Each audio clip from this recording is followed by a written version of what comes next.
Doctor നിഷാസ്തരൻ Nisha's education ഹബിന്റെ പുതിയൊരു എപ്പിസോഡിലേക്ക് ഏവർക്കും സ്വാഗതം. തൊട്ട് മുന്നേ വന്നിരുന്ന വീഡിയോയിൽ നമ്മൾ 1 year B Ed, 2 year B Ed, അതുപോലെ 4 ഇയർ ഇന്റഗ്രേറ്റഡ് ബി എഡ്, ഇതിനെക്കുറിച്ച് 3 തരത്തിലാണ് ബി എഡ് എന്നതിനെ കുറിച്ചൊക്കെ വിശദമായിട്ട് പറഞ്ഞിരുന്നു. അപ്പോൾ ആ വീഡിയോ കാണാത്തവരൊന്ന് കണ്ടതിന് ശേഷം ഇതിലേക്ക് വരിക. നേരത്തെ തന്നെ നമ്മുടെ ചാനലിൽ വന്നിരുന്ന ഒരു വീഡിയോയുടെ പ്രധാനപ്പെട്ട കണ്ടന്റ് എന്ന് പറയുന്നത് ഡിഗ്രി കഴിഞ്ഞാൽ നമ്മൾ പി ജിക്ക് പോകണോ അതേ ബി എഡിന് പോകണമോ എന്നുള്ളതാണ്. വളരെയധികം അഭിപ്രായങ്ങളും അതുപോലെ തന്നെ നിർദ്ദേശങ്ങളും ഒക്കെ നൽകാൻ കഴിഞ്ഞിരുന്ന ഒരു വീഡിയോ ആയിരുന്നു. ഒത്തിരി കുട്ടികൾക്ക് ഉപയോഗമൊക്കെ വന്നിരുന്നതാണ്. ഇന്നും അതുപോലെ തന്നെയാണ്. വളരെ പ്രധാനപ്പെട്ട ഒരു വിഷയമാണ്. ഇപ്പോൾ ഡിഗ്രി കഴിഞ്ഞ് നിൽക്കുന്നവർ പി ജിക്ക് പോകണമോ അതേ ഉടനെ തന്നെ ബി എഡിലേക്ക് പോകണമോ, പി ജി കഴിഞ്ഞ് വരുമ്പോൾ 1 ഇയർ ബി എഡ് വരും എന്നുള്ള പ്രതീക്ഷയിൽ വെയിറ്റ് ചെയ്യണമോ എന്നൊക്കെയുള്ളത് ഒരുപാട് ചോദ്യങ്ങൾ ഒരുപാട് പേര് കമന്റ് ബോക്സിലായിട്ടും അല്ലാണ്ട് പേഴ്സണലും ഒക്കെ എനിക്ക് മെസ്സേജൊക്കെ അയക്കുന്നുണ്ടായിരുന്നു. എന്താണ് അതിൽ ചെയ്യേണ്ടത് എന്നുള്ളതിനെ കുറിച്ചാണ് ഇന്നത്തെ വീഡിയോ. കഴിഞ്ഞ വീഡിയോയിൽ തന്നെ ഒരു സംശയം ഞാൻ പറഞ്ഞിട്ടുണ്ടായിരുന്നു. കാരണം നമുക്ക് NCT എന്നൊക്കെ അവരുടെ കരട് രേഖയിലൊക്കെ വന്നിട്ടുള്ള റൈറ്റിംഗ്സ് നമ്മൾ പത്രത്തിലൊക്കെ കണ്ടതാണ്. അപ്പോൾ അതിൽ പ്രധാനമായിട്ടും പറഞ്ഞേക്കുന്നത് 4 ഇയർ ഇൻ്റഗ്രേറ്റഡ് ഡിഗ്രി കഴിഞ്ഞവർക്ക് അല്ലെങ്കിൽ 50% മാർക്കോടെ പി ജി പാസ്സായവർക്കാണ് 1 ഇയർ ബി എഡ് വരാൻ പോകുന്നത് എന്നാണ്. അതിൻ്റെ തൊട്ട് താഴെ തന്നെ നമ്മൾ വീണ്ടും വായിക്കേണ്ടായി 3 വർഷത്തെ ഡിഗ്രി കഴിഞ്ഞവർക്ക് 2 വർഷത്തെ ബി എഡ് തന്നെയാണ് ചെയ്യേണ്ടത് എന്നുള്ളത്. ഇത് രണ്ടും കൂടി ചേർത്ത് വായിക്കുമ്പോഴുള്ളൊരു സംശയമാണ് പലരും ഇങ്ങനെ കൺഫ്യൂഷൻ ആക്കിയിട്ടിരിക്കുന്നത്, അല്ലെങ്കിൽ പലർക്കും ഒരു തീരുമാനം എടുക്കാൻ ഉണ്ടായിട്ടുള്ളത് എന്നാണ് മനസ്സിലാക്കാൻ കഴിയുന്നത്. എനിക്കും അതിൽ ഒരുപാട് സംശയങ്ങളുണ്ടെന്ന് ഞാൻ കഴിഞ്ഞ വീഡിയോയിൽ തന്നെ പറഞ്ഞിരുന്നു. കാരണം അവർ പറഞ്ഞിരിക്കുന്നത് അനുസരിച്ചാണെങ്കിൽ ഇപ്പോൾ ഡിഗ്രി ചെയ്തുകൊണ്ടിരിക്കുന്നവരും അല്ലെങ്കിൽ ഡിഗ്രി കഴിഞ്ഞ് പി ജി ചെയ്തുകൊണ്ടിരിക്കുന്നവർക്കുമാണോ ഈ 1 ഇയർ ബി എഡ് ബാധകമാകാൻ പോകുന്നത് എന്നുള്ളത് വലിയൊരു സംശയമാണ്. കാരണം ഇൻ്റഗ്രേറ്റഡ് യു ജി കഴിഞ്ഞ് അതിനോടനുബന്ധിച്ച് തന്നെ അവർക്ക് 4 വർഷം കഴിഞ്ഞ് കഴിഞ്ഞാൽ 1 ഇയർ കൊണ്ട് പി ജിയുടെ ചെയ്യാനുള്ളൊരു അവസരമുണ്ട്. ആ പി ജിയുടെ കഴിഞ്ഞ് വരുന്നവർക്ക് 1 ഇയർ ബി എഡ് കൂടി ചെയ്യാനുള്ളൊരു അവസരമായിരിക്കാം അതിൽ വരുന്നത്. കാരണം നമ്മൾ ഓരോ കോഴ്സുകൾക്കും ക്രെഡിറ്റ് കണക്കാക്കുന്നത് അനുസരിച്ചാണെങ്കിൽ 4 വർഷം യു ജിയും അതുപോലെ 1 വർഷം അവർക്ക് പി ജി ചെയ്യാനുള്ളൊരു അവസരം വരുന്നു. അതിന് മാർക്കിൻ്റെ വലിയൊരു ഭാഗം അവിടെ ഉണ്ട്. 75% മാർക്കിൽ മുകളിൽ സ്കോർ ചെയ്യുന്നവർക്കൊക്കെ മാത്രമാണ് ആ ഒരു അവസരമൊക്കെ വരുന്നത്. അവിടെ ഒരുപാട് കോംപ്ലിക്കേഷൻസ് ഉണ്ട്. അതൊക്കെ കഴിഞ്ഞ് വരുന്നവർക്കായിരിക്കാം ഈ 1 ഇയർ ബി എഡ് എന്ന് പറയുന്നത് എന്നാണ് മനസ്സിലാക്കാൻ കഴിയുന്നത്. കാരണം പ്രത്യേകമായിട്ട് തന്നെ 2 വർഷത്തെ ബി എഡ് എന്ന് പറയുന്നത് 3 വർഷത്തെ ഡിഗ്രി കഴിയുന്നവർക്ക് ആണ് എന്ന് പ്രത്യേകവും പറഞ്ഞിട്ടുണ്ട്. അപ്പോൾ ആ 2 വർഷത്തെ ബി എഡ് ചെയ്യേണ്ടവർ പി ജി കൂടി ചെയ്ത് കഴിഞ്ഞാൽ അവർക്ക് 1 വർഷം കൊണ്ട് ചെയ്യാൻ പറ്റും എന്നെങ്ങ എടുത്ത് പറയുന്നതായിട്ട് കാണുന്നില്ല. ഇതിലൊക്കെ തന്നെ ഈ ക്രെഡിറ്റുകളുടെ എണ്ണത്തിൽ വളരെയധികം വ്യത്യാസങ്ങൾ വരുന്നതുകൊണ്ട് എല്ലാവർക്കും അങ്ങനെ 1 ഇയറിലേക്ക് മാറി ചെയ്യാൻ പറ്റും എന്ന് വിശ്വസിക്കാനും ചെറിയ സംശയങ്ങൾ ബാക്കി നിൽക്കുന്നുണ്ട്.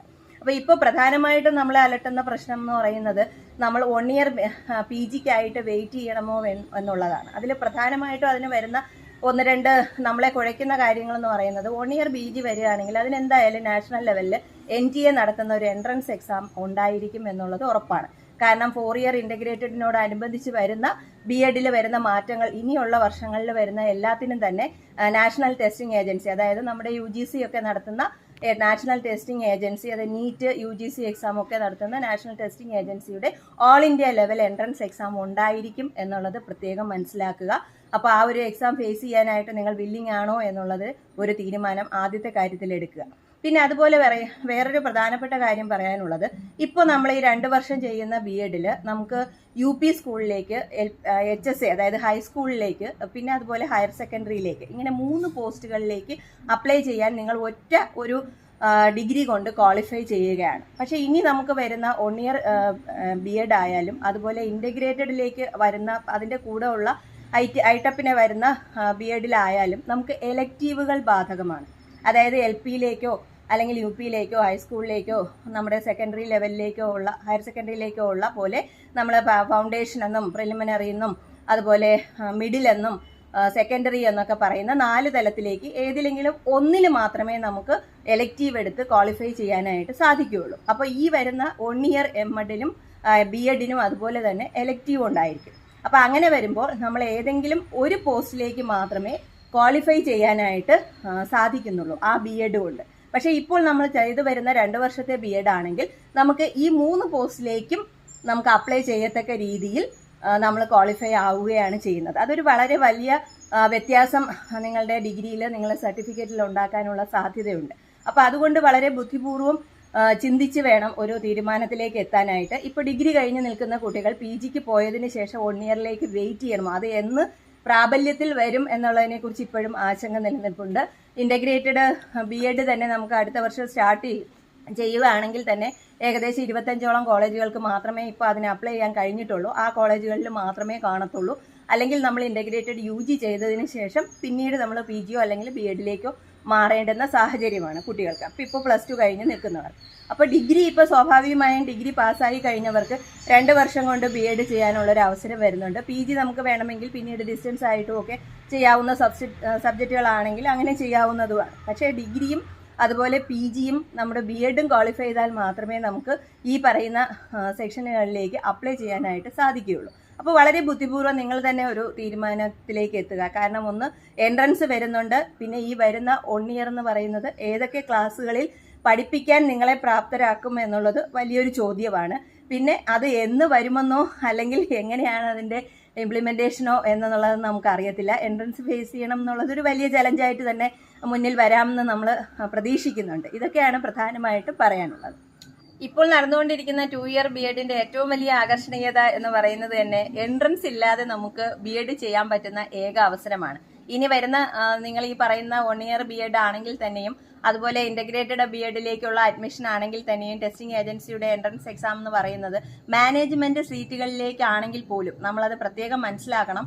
മാനേജ്മെന്റ് സീറ്റുകളിലേക്ക് ഇപ്പോൾ നമ്മൾ നീറ്റിന്റെ കാര്യം തന്നെ എടുത്താലും നമുക്ക് അഡ്മിഷൻ കിട്ടണം എന്നുണ്ടെങ്കിൽ നമ്മൾ നീറ്റ് ക്വാളിഫൈ ചെയ്യണം. അതുപോലെ നാഷണൽ ടെസ്റ്റിംഗ് ഏജൻസിയുടെ ഈ എൻട്രൻസ് എക്സാം ക്വാളിഫൈ ചെയ്യുന്നവർക്ക് മാത്രമേ നമുക്ക് മാനേജ്മെന്റ് സീറ്റിൽ അധികം പൈസ കൊടുത്ത് വാങ്ങുന്ന സീറ്റുകളിലാണെങ്കിൽ പോലും പഠിക്കാൻ കഴിയുള്ളൂ. അപ്പോൾ അതുകൊണ്ട് ഈ ഇപ്പോൾ വരാൻ പോകുന്ന 2026, 25, 26, 27 വരെ എന്തായാലും ഉണ്ടാവുമെന്ന് പ്രതീക്ഷിക്കുന്നു. ചിലപ്പോൾ 28 നമുക്ക് 2 വർഷത്തേക്കുള്ള BEdനുള്ള അഡ്മിഷൻ നടക്കുമെന്നാണ് ഇപ്പോൾ അറിയാൻ കഴിയുന്നത്. അതായത് 30 സ്റ്റോപ്പ് ചെയ്യണമെങ്കിൽ 28 വരെ അഡ്മിഷൻ നടക്കണം. അപ്പോൾ 2028 ഈ 4 വർഷത്തിനുള്ളിൽ നമ്മൾ എത്രയും പെട്ടെന്ന് അത് 4 വർഷം ഉണ്ടാകും എന്നുള്ളതിന് എനിക്കൊരു യാതൊരു ഉറപ്പും തരാൻ പറ്റുന്നില്ല. കാരണം എന്തായാലും 25 അഡ്മിഷൻ നടക്കുമെന്ന് പ്രതീക്ഷിക്കുന്നു.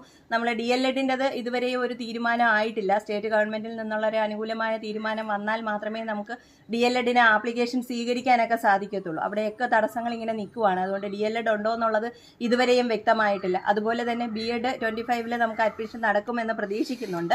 അത് കഴിഞ്ഞാൽ പിന്നെ 1-2 വർഷം കൂടിയ ഒരു സാഹചര്യം വരുന്നുള്ളൂ. അപ്പോൾ അതുകൊണ്ട് ഈ 3 സെക്ഷനിൽ ഞാൻ നേരത്തെ പറഞ്ഞ പോലെ UP ആയാലും ഹൈസ്കൂൾ ആയാലും ഹയർ സെക്കൻഡറി ആയാലും നിങ്ങൾക്ക് ജോലി കിട്ടത്തക്ക രീതിയിലുള്ള ഒരു BEd സ്വന്തമാക്കാൻ കഴിയുന്ന ഒരു അവസരമാണ് ഇനിയിപ്പോൾ ഈ 2-3 വർഷങ്ങളിലുള്ളത്. അത് മാറ്റി വെച്ചിട്ട് ഒരു വർഷം നിങ്ങൾ ലാഭം കിട്ടും എന്നുള്ളൊരു പ്രതീക്ഷ അത് പ്രത്യേകം പറയുകയാണ്. നിങ്ങൾക്ക് എല്ലാവർക്കും, അതായത് നോർമൽ ഡിഗ്രിയും PGയും കഴിഞ്ഞവർക്ക് അത് കിട്ടും എന്നുള്ളതിന് എനിക്കൊരു ഉറപ്പ് തരാൻ കഴിയുന്നില്ല. അങ്ങനെ ഒരു ഉറപ്പുണ്ടായിരുന്നെങ്കിൽ നമുക്ക് ആ പ്രശ്നം ഇല്ലായിരുന്നു. അങ്ങനെ ഒരു ഉറപ്പില്ലാത്തൊരു സാഹചര്യത്തിൽ അതിനുവേണ്ടി വെയിറ്റ് ചെയ്യുന്നത് ശരിയാണോ എന്നുള്ളത് ഡിഗ്രിയൊക്കെ കഴിഞ്ഞവരായിരിക്കുമല്ലോ എല്ലാവരും. ഒന്ന് സ്വന്തം ചിന്തിച്ചിട്ട് ഒരു തീരുമാനം എടുക്കുക. നിങ്ങളുടെ സംശയങ്ങളൊക്കെ തന്നെ ഇങ്ങനെ കമൻറ്റ് ബോക്സിലേക്ക് എത്തട്ടെ. പലരും ഒക്കെ ഇങ്ങനെ പല നെഗറ്റീവ് കമൻസും ഒക്കെ ഇടുന്നത് ഞാൻ കണ്ടു. പക്ഷെ അതൊക്കെ സ്വാഭാവികമാണ്. കാരണം ഇപ്പോൾ പെട്ടെന്ന് ഒരു ദിവസം ഞാൻ വർക്ക് ചെയ്യുന്ന കോളേജിൽ എനിക്ക് ജോലി ഉണ്ടാവില്ല എന്ന് പറയുമ്പോൾ എനിക്ക് സ്വാഭാവികമായിട്ടും ആ ഒരു ഫ്രസ്ട്രേഷൻ ഉണ്ടാവും. അപ്പോൾ അങ്ങനെയൊക്കെ DLEd നിർത്തലാക്കുന്നു എന്നൊക്കെ പറഞ്ഞപ്പോൾ പലരും ഒക്കെ കമൻറ്റ് ഇട്ട് ഞാൻ കണ്ടു. അതൊക്കെ മനുഷ്യ സഹജമായിട്ടുള്ളതാണ്. എന്തെങ്കിലും ഒരു കാര്യം വരുമ്പോഴത്തേക്ക് അതിനോട് പ്രതികരിക്കുക എന്നുള്ളത് സ്വാഭാവികമായി മനുഷ്യൻ്റെ ഒരു ചിന്തയാണ്. അപ്പോൾ അങ്ങനെയുള്ള കമൻറ്റുകളൊക്കെ തന്നെ ഞാൻ കാണുന്നുണ്ട്. പക്ഷെ ശരിയാണ്, കുട്ടികളുടെ ഭാവിയാണ്. നമുക്കൊന്നും പറയാൻ കഴിയാത്ത ഒരവസ്ഥയിലേക്ക് നീങ്ങിക്കൊണ്ടിരിക്കുകയാണ്. ഒരു 5-6 വർഷത്തിനുള്ളിൽ മാത്രമേ നമ്മുടെ ഈ ടീച്ചിങ് ഫീൽഡ് ഒന്ന് കലങ്ങി തെളിഞ്ഞ് റെഡിയായി വരുള്ളൂ എന്നാണ് പ്രതീക്ഷിക്കുന്നത്. പിന്നെ പ്രത്യേകിച്ച് ഒരു കാര്യം കൂടി പറയാൻ മറക്കണ്ട, നമ്മുടെ നോട്ട്സ് അവൈലബിൾ ആണ്. ഇനിയിപ്പോൾ 3rd സെമിസ്റ്ററിലേക്ക് എത്തുന്ന കുട്ടികൾക്ക് ആദ്യമേ തന്നെ ഇന്നലെയൊക്കെ അടുത്ത 2 ദിവസത്തിനുള്ളിൽ പരീക്ഷയാണെങ്കിൽ ഇന്നലെയൊക്കെ ഒരുപാട് ഓർഡർ ബുക്കിന് വരുന്നുണ്ടായിരുന്നു. തലേ ദിവസം വാങ്ങാൻ നിൽക്കാതെ 3rd സെമിസ്റ്ററിലേക്ക് ആവുന്നവർ എത്രയും പെട്ടെന്ന് ഓർഡർ ചെയ്യുക. താഴെ നമ്പർ സ്കോർ ചെയ്യുന്നുണ്ട്. അതിനകത്ത് ഒന്ന് വാട്സപ്പ് ചെയ്ത് കഴിഞ്ഞാൽ ഗൂഗിൾ പേ വഴി നിങ്ങൾക്ക് എമൗണ്ട് പേ ചെയ്യാൻ പറ്റും. ബുക്ക് 2 ദിവസത്തിനുള്ളിൽ തന്നെ കൊറിയറായിട്ട് നിങ്ങളുടെ വീടുകളിലേക്ക് എത്തുന്നതാണ്. അപ്പോൾ 3rd സെമസ്റ്ററിലേക്ക് എത്താനിരിക്കുന്ന BEdകാർക്ക് ബുക്ക് ഓർഡർ ചെയ്യാവുന്നതാണ്. നിങ്ങളുടെ സംശയങ്ങളും കമൻറ്റുകളും ഒക്കെ ഞങ്ങളുടെ സപ്പോർട്ടാണ്. ഏവർക്കും നിഷാസ് എഡ്യൂക്കേഷൻ ഹബിൻ്റെ ആശംസകൾ.